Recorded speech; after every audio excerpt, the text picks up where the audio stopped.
Yeah, I'll react to that, sure. Wake up video.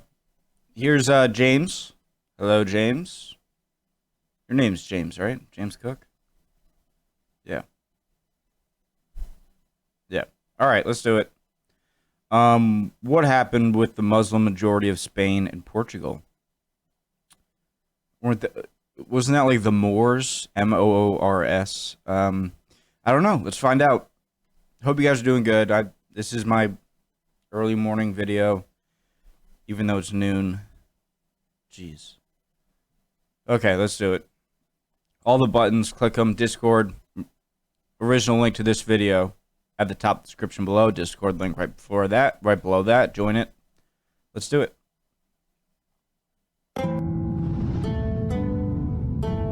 The Iberian Peninsula was known as Hispania, a name given by the Romans. Really, However, that many after rivers? the fall of the Western Roman Empire, the territory was lost to the tribe of the Visigoths, which ended up ruling the whole peninsula. But this was temporary. Their new home will be conquered in the next period by a new force emerging far away. Even if the ancient and medieval periods are long gone, you can still rule a kingdom by playing Throne: Kingdom at War, a free-to-play online strategy game with millions of Make that money, man. Our throne. What is rightfully yours.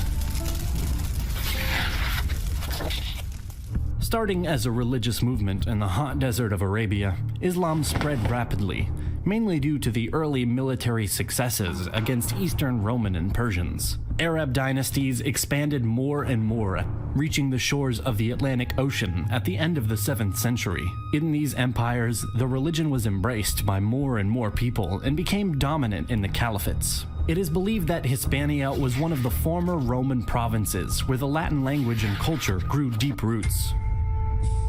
And on April 30th, 711, Muslim general Tariq ibn Ziyad landed in Gibraltar. By the end of his campaign, most of the peninsula was brought under Islamic rule. Islam has been present in Hispania since the Umayyad conquest in the 8th century. As in other places of the caliphate, many others embraced Islam. It is not known for sure the exact number of people who were Muslims, but by 1100, the Muslim population in the Iberian Peninsula was estimated to 5.5 million. They were Arabs, Berbers, or local people who accepted the religion. Even if the Umayyad dynasty collapsed, parts of the peninsula were held by Muslim dynasties in the next centuries, and the Muslim majority existed more in the Spanish part than in the Portuguese part of land. In the next few centuries, Christians pushed from the north and started Reconquista. Due to this process, the Muslim population started to decline. At the end of the 15th century, the Reconquista culminated in the fall of Granada, with the Muslim population of Spain estimated to be around 500,000. Approximately half of the Muslims lived in the former Emirate of Granada, the last independent Muslim state in Spain, which had been annexed by the Crown of Castile. Muslims living under Christian rule Castile? were known as Mudahars. The conquest was accompanied by the Treaty of Granada, signed by Emir Muhammad XII of Granada, allowing the Spanish crown's new Muslim subjects a large measure of religious toleration. The subjects were allowed the continuing use of their own language, religion, schools, and laws. However, in 1492 started the monarchy's reversal of freedoms. It started with the Alhambra Decree, ordering the expulsion of practicing Jews from the kingdoms of Castille and Aragon and its territories. This continued when the Archbishop Talavera was replaced by the Cardinal Cisneros. He immediately organized a drive for mass forced conversions to Christianity. Also, thousands of Arabic books were burned. At the end of the 15th century, in 1499, the Mudhars rebelled.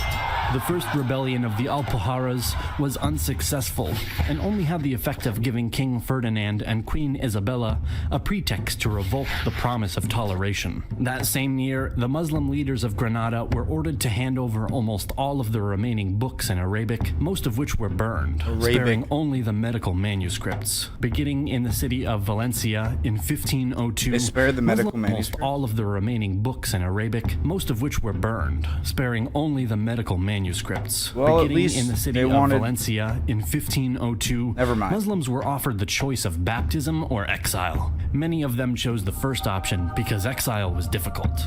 Thus, the majority are forced to accept conversion. First option because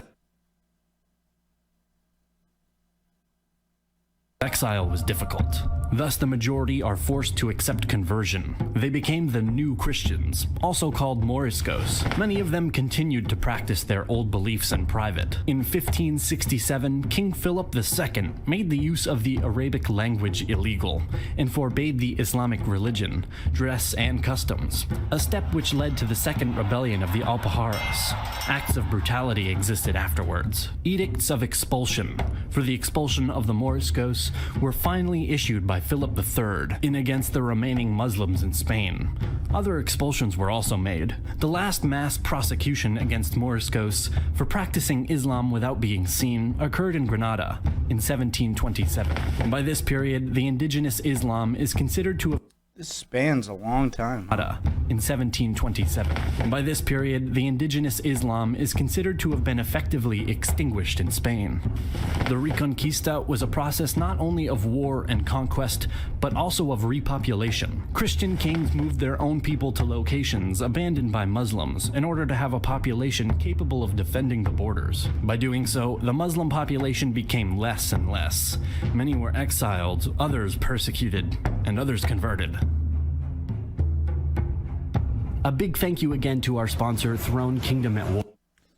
Awesome video. I want to learn more about Aragon and Castile, the kingdoms there. Don't forget to check them out by accessing the link down in the description. And also a big thank you to our awesome supporters on... Awesome video, awesome channel. Sorry if I was a bit groggy. I did learn a lot, though. That was interesting. I want to learn more about Spanish history, as I do about every country's history, really. See you guys next time.